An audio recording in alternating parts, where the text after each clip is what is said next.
ये दोहरी सरकार की नीति है। सरकार इतनी बड़ी पैमाने पर नौकरियां दे रही है। एक तरफ टोला सेवक का भर्ती निकाल रहा है 20,000 22,000 रुपये तनख्वाह पे, और हम लोग रोड पे हैं। जी यहाँ कुछ दिखाया जा रहा है। जी सर बताएं। जी सर, देखिए ये थी माननीय मुख्यमंत्री जी नीतीश कुमार जी 2007 में ये भी घोषणा कर चुके हैं, ये भी किए, लेकिन आज तक। जी नमस्कार, आप देख रहे हैं एक न्यूज़ 24। मैं बेस सिंह अभी मौजूद हूँ पटना के गांधी मैदान में। मैं यहाँ से गुजर रहा था, लेकिन यहाँ पे मैं लोगों का भीड़ देखा और यहाँ पर आकर बातें किया तो पता चला कि अनौपचारिक शिक्षा जो कि 1985 में केंद्र सरकार के द्वारा एक कमेटी निर्मित की गई थी, तो इन लोगों से ही चलकर बातें करते हैं कि आखिरकार इनका मुद्दा क्या है। सर अपना नाम बताइएगा। महेंद्र कुमार सिंह जी, कहाँ के रहने वाले हैं? जी बक्सर जिला के रहने वाले हैं। जी मुद्दा क्या है सर? मुद्दा है सर कि जो 1985 से एक एडल्ट एजुकेशन चला था, उसमें तत्कालीन थी जो प्रधानमंत्री थे राजीव गांधी जी, इनके द्वारा भी चला गया था ये चीज़ कि जहाँ अशिक्षा हो वहाँ पर चले। तो बिहार में पूरी तरह हर जिले में, उस समय 38 जिला नहीं था, लेकिन चूंकि 38 जिला में चला था, और सब लोग मिल करके हम लोग 0 से 6 साल के बच्चे, 14 साल के बच्चों को, जो वो बच्चे थे जो केंद्र में, जो टोला मोहल्ला में नहीं पढ़ने जाते थे, स्कूल में नहीं जा पाते थे, हम लोग का एक केंद्र खोला जाता था उसमें। इसके बाद विशेष भी आया 96 तक, और 2001 तक इसको चलाया गया। इसके बाद बंद कर दिया जाएगा सर।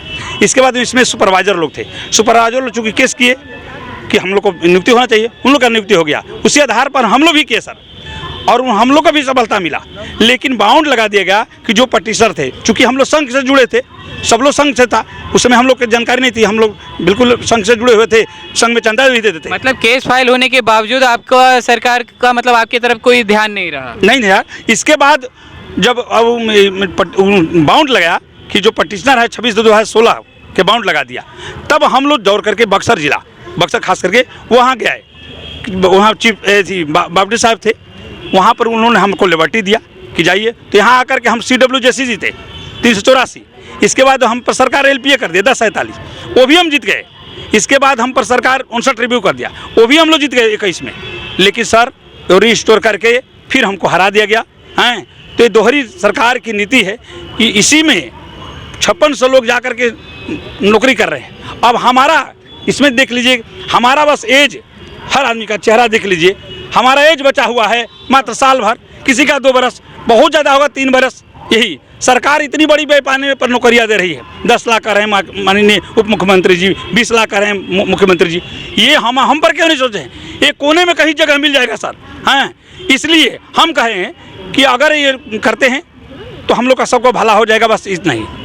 कमलेश जी हैं। जी सर, क्या अपना नाम बताइएगा? जी मेरा नाम उमेश कुमार सिंह, मैं प्रॉपर बीटा का रहने वाला हूँ, अनौपचारिक अनुदेशक हूँ। हम लोग सरकार के दोहरी नीति का शिकार हुए हैं। हम लोगों का नियुक्ति अब तक हो जाना चाहिए था, लेकिन सरकार एक तरफ टोला सेवक का भर्ती निकाल रहा है 20,000 22,000 रुपये तनख्वाह पे, और हम लोग रोड पे हैं। हम लोग 6 से 14 साल के बच्चा को, गरीब बच्चा जो स्कूल जाने से वंचित रहता था, उसको घर से निकाल करके और ले जा करके पढ़ाते थे, और हम लोगों को नियुक्ति नहीं मिल रहा है। और बाकी टोला सेवक तो वगैरह वगैरह सरकार रोज बांट रहा है ज्वाइनिंग लेटर, हम लोग को क्यों नहीं मिल रहा है? तो हम लोग सरकार को आगाह करना चाहते हैं कि हम लोगों को नियुक्ति दे, वरना हम लोग अनशन करेंगे, आंदोलन करेंगे, आत्मदाह करेंगे, जो करना होगा करेंगे सरकार के खिलाफ। अब रुकेंगे नहीं, बहुत इंतजार कर लिए। और अनौपचारिक शिक्षा जिंदाबाद।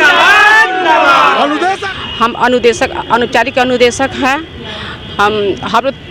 हम लोग अनौपचारिक में 3 साल से ज़्यादा हम लोग पढ़ाए हैं, और बैंक द्वारा हमको पेमेंट हुआ है।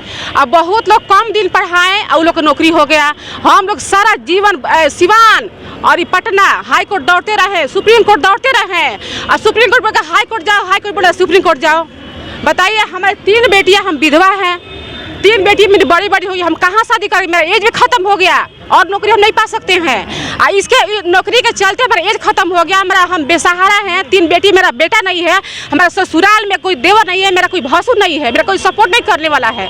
बताइए, हमें नौकरी अगर नहीं होगा तो हम बच्चों को कैसे शादी करेंगे? हम बच्चों को कैसे खिलाएंगे? मायके के लोग हमको सपोर्ट करते हैं तो खिलाते हैं, पिलाते हैं, कपड़ा पहनाते हैं। और नौकरी हमको नहीं मिला। और मेरे घर में मेरी भाभी का नौकरी हो गया और मेरा नहीं हुआ। 500 रुपया की वजह से मेरा नौकरी हमको नहीं मिला, 500 के चलते। साथ में हमारे जी मैम, जो हमारे साथ में थे, मतलब मेरी मम्मा इसमें जुड़ी हुई है, हमारे साथ में जो थे उनके बहुत सारे लोगों का जॉब कर रहे हैं, जो इनसे कम दिन पढ़ाए हुए हैं वो लोग जॉब कर रहे हैं, और जो ज़्यादा पढ़ाए हुए हैं उनकी अभी तक जॉब हुई नहीं है। तो इन लोग को हम लोग सरकार से मांग है, सरकार से मांग है कि इनको ये ऑलरेडी मतलब सरकार के आदमी हैं, तो कुछ लोग को मतलब हो गया है, इन लोग को आखिर क्यों रुका हुआ है? हम अभी सुप्रीम कोर्ट आ रही है, इतनी सारी वैकेंसी आ रही है गवर्नमेंट की ओर से, लेकिन बस ये लोग 5000 बचे हुए हैं, और जिनकी एज भी बहुत कम है, थोड़ी सी बच्चे में सरकार इन पे ध्यान क्यों नहीं दे रही है? ये तो सरासर हमारे साथ नाइंसाफी हो रही है ना। और लोग का सर्विस हो गया, हम लोग देख के सब हंसता है सर कि आप लोग अब नहीं होगा, अब नहीं होगा। इसके बाद अगर सुप्रीम कोर्ट से हमें कुछ भी रिस्पांस अच्छा नहीं मिला तो फिर हम लोग नहीं है, हम धरना देंगे, क्योंकि हमारे साथ नाइंसाफी हुई है। हमें चाहिए किसी हाल में भी सरकार को हमारे ऊपर ध्यान देना होगा। फिर हम लोग जी यहाँ कुछ दिखाया जा रहा है। जी सर बताएं। जी सर, देखिए ये थी माननीय मुख्यमंत्री जी नीतीश कुमार जी 2007 में ये भी घोषणा कर चुके हैं कि आप लोगों को समायोजन किया जाएगा। माननीय लालू प्रसाद जी भी ये भी देखे हैं, ये भी किए, लेकिन आज तक हम लोग पर ध्यान नहीं। ये 2007 के देख लीजिए सर, दिखा जाए, देख लीजिए, हर पेपर कटिंग है सर, 7 से लेकर के अभी तक हम लोग बराबर दिखाते रहे कि ये कटिंग देख लीजिए सर, सारे कटिंग देखिए हम रखे हुए हैं, ताकि जब दोनों मुख्यमंत्री, माननीय दोनों मुख्यमंत्री, यहाँ तक कि श्रीमती राबड़ी देवी जी भी हम लोग को आश्वासन दे, लेकिन आज तक हमारे ऊपर कोई ध्यान नहीं दिया गया। सब यही हम कर रहे हैं कि अब आपके माध्यम से हम कर रहे हैं कि देखिए बच्चा खुचा उम्र है, ऐसे ही बेटा पर तो तकलीफ में है घर परिवार में, अब हम मरने के जगह पर तो ऐसे ही मर जाएंगे, मरना है तो मरेंगे, रोड पर मरेंगे, और इन पर भारी कलंक लगेगा। मेरी आपसे बस यही अंतिम एक क्वेश्चन होगी कि इनकेस अगर आपका सरकार अगर नहीं सुनती तो इसके बाद आपका अगला कदम क्या होगा? बस आत्मदाह होगा, हम मरने के लिए तैयार हैं। इस उम्र में कहाँ जाएंगे? इस उम्र में हम लोग कहाँ जाएंगे? बोलिए सर। हाँ, इसलिए हमको ये समझन कर दे, साल भर 2 बरस बचे हुए, कौन सा बड़ा नौकरी हम मांग रहे हैं? बहिष्कार करेंगे हम। ये 10 लाख लगा रहे हैं, 5000 हम किसी कोने में रह जाए, इसलिए हमारा सुने देखिए सर, हर साल का पेपर में हम लोग जल्दी सर्विस हो जाएगा, वोट देते हैं कि सर्विस मिलेगा।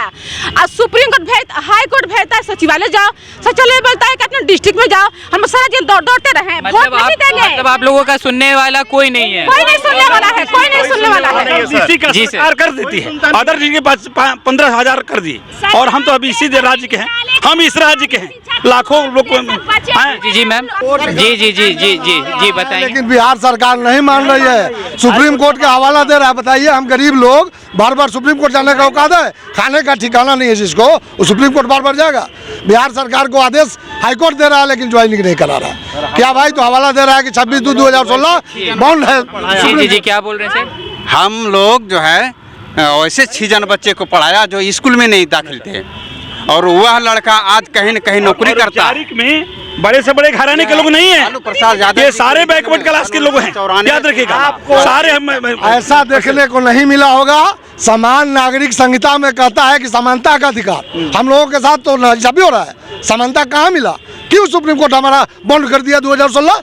ये लोग अनौपचारिक शिक्षा को लेकर मतलब यहाँ पे अनशन करने के लिए, क्योंकि ये लोग 1985 से मतलब इन लोगों का मतलब ये एक कमेटी बनाई गई थी केंद्र सरकार की तरफ से, लेकिन इसके बारे में अब सरकार को कोई भी ध्यान नहीं रहा।